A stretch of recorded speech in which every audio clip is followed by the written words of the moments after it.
let us hear from you. What are you wanting to talk about? Okay. Just for a bit of background, I've read both of your books. I've listened to 9 of your tapes, and I've done about 20 days of the meditation, so I have some background. Indeed, you can conduct from this point forth. Yes. Thank you. What I would like to know is how I can increase my desire, my emotion, my passion in my wanting.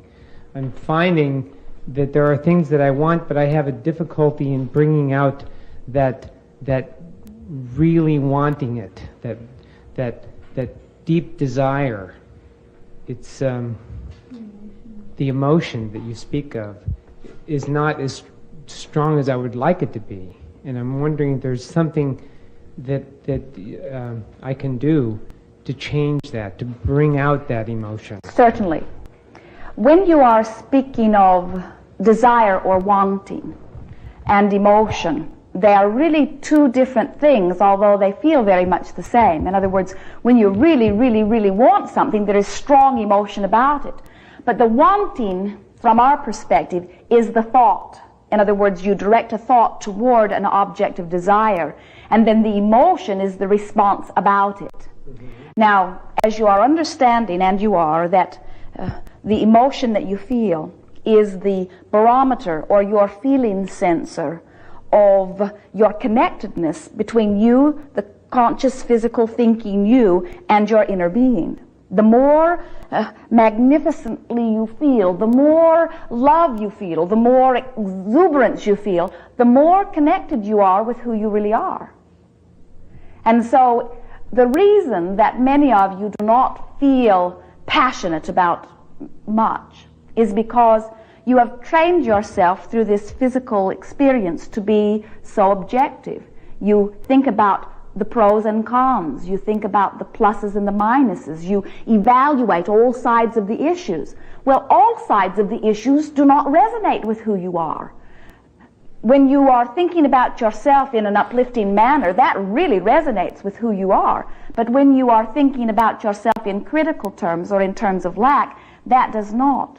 And so what keeps most of our physical friends from reaching a more constant crescendo of connectedness is that you flip-flop back and forth so much.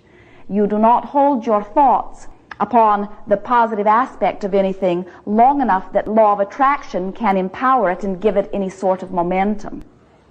You're following? Yes. And so we would say, if we were going to give you a very quick reply, we would say, make more decisions. Look for more reasons to say yes. Look for more positive aspects of more things. In other words, stay on the positive side of... Let us begin here by saying every subject is really two subjects.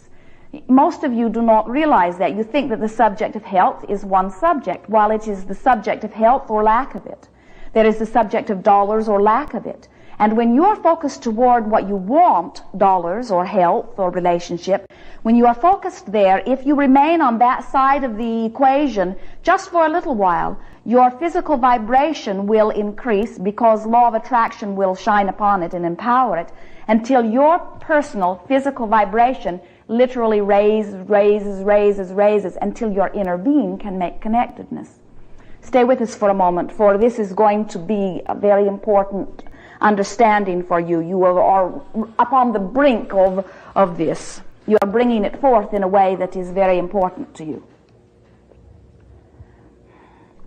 Have you been to a stage presentation, even a sporting event, where by the end of the presentation your spirits were soaring? You felt absolutely wonderful?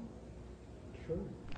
What happened was the presentation held your attention so that you were not focused upon lack of money or lack of whatever, or lack of... In other words, you, for that period of time, were focused upon something that vibrated, and by law of attraction, your personal physical vibration literally increased until it got near enough that you could make contact with your inner being. That's where all inspiration comes from. All good ideas, all exuberance, all enthusiasm comes by you concentrating on something that you want long enough that you allow your personal vibration to increase so that your inner being can connect. Everything that we are talking about here today, and everything that you have ever lived or ever will live, is about vibration. That's what makes law of attraction work as it does. It's all about vibrating. And so we say you attract because you vibrate, and you vibrate because you think. And so when let us say that you're thinking about something that isn't going well, the lack of something. Somebody didn't do something that they said they would do, and it's leading to all sorts of difficulties in your experience, and you're pondering this problem. As you're focused upon the lack of this, you're vibrating in a place that is very opposite of that which your inner being is. And so as long as you are focused upon that and feeling that crummy feeling that is always present when you've disconnected from who you are, as long as you stay vibrating in that place, your inner being cannot connect with you, and you cannot receive the guidance or the clarity or the emotion or the passion that you are looking for, you see. Our friend Jerry offered us, and you have undoubtedly heard it if you've been listening to some recordings or reading some books. He was watching a very large ship coming in to be docked, and it was to be tied with a very large rope. A rope too heavy and too big and bulky to throw across the expanse of water. And so instead, a small ball of twine was tossed across, which was spliced into a bigger rope, which was spliced into a bigger rope, which was spliced into a bigger rope, until soon that very large rope was easily pulled across the water. This is the way your thoughts dovetail one into another. But most of you do not allow yourself to pull on that twine until it becomes bigger and powerful. Most of you flip-flop back and forth. You pull on this one, you pull on that one, you pull on this one, you pull on that one, you pull on this. And so as a result, you keep your vibration in this place that you have described, where you're doing all right, but there is not the enthusiasm. The enthusiasm comes when you connect with who you really are. That's where the enthusiasm comes from, you see. And so nothing is more important than that you look for reasons to feel good, for as you look for one little reason here and one little reason there, then your personal vibration raises to the point that your inner being can connect with you. And that's where not only the enthusiasm, but the inspiration to act, the impulse that will lead you toward your wanting comes. It all fits together. But Abraham, your inner being is always... You'll use the microphone? Oh, but Abraham, your inner being is always connected to you. Always connected to you in what way? Well, for instance, you get your emotions, your good and your bad feelings from your inner being as a guidance system. So you're saying if you raise your vibration, you keep focused on what it is you're wanting. You're almost there. Raise your vibration to connect up to your inner being. But I'm just saying that your inner being is always connected to you. The feeling of wonderful, positive vibration is the feeling of being connected. The feeling of negative emotion is the feeling of being disconnected. Negative emotion is what it feels like. Can you imagine the negative response if you were to put a tourniquet around your neck, shutting off the blood and oxygen? In like manner, when you think a thought that vibrates in a place that is out of harmony with who you really are, it is like putting a tourniquet between that life force that flows between your inner being and you. And that's what negative emotion is. It's the absence of the connectedness, you see. You're right, it is a signal. How you are feeling is certainly an indicator. It is an indicator of how well connected you are with who you are. It is an indicator of which side of the equation you are, what is wanted or lack of it, you see. Good.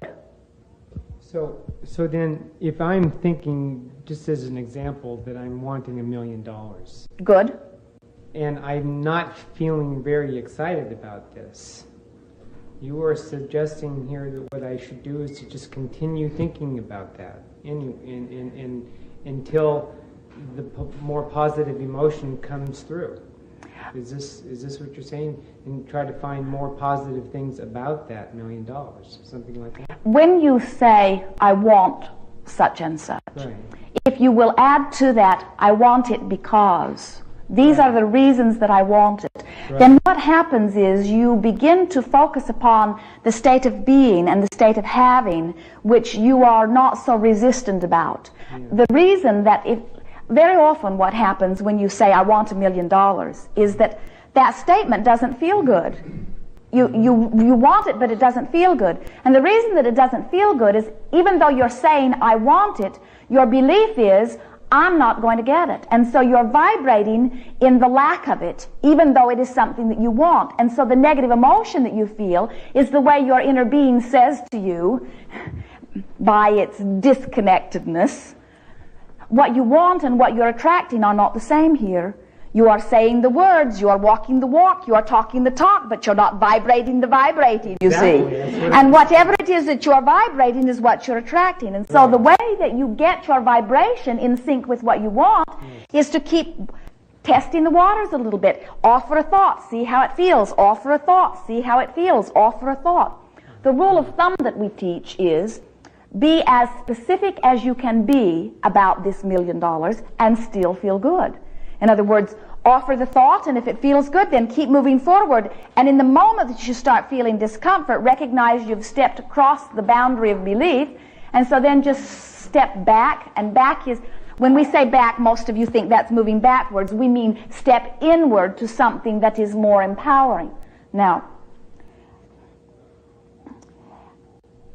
everything that you have, everything that you do, is for the purpose, one purpose only, and that is the enhancement of your state of being. So many times when you say, I want such and such, the reason that you want it is not because the wanting has evolved from the core of your being. In other words, it didn't evolve. You didn't begin by saying, I want to be happy, I want to feel free, I want to have growth, and then from that core wanting you were inspired to the having and then inspired to the doing. Most of you decide about what you want from a place of lack. You see someone who has it, you acknowledge you don't have it, and then you say, I don't have one of those, I want that. So much so that almost all of you, when you use the terminology I want, you feel negative about it because you do all your wanting from this place of negative emotion. And that's why you writhe around so much, wanting but not getting, so much so that most of you eventually stop wanting. In other words, hardly anybody is saying, I want $1 million. Most of you are just saying, I'd like to pay the mortgage, you see.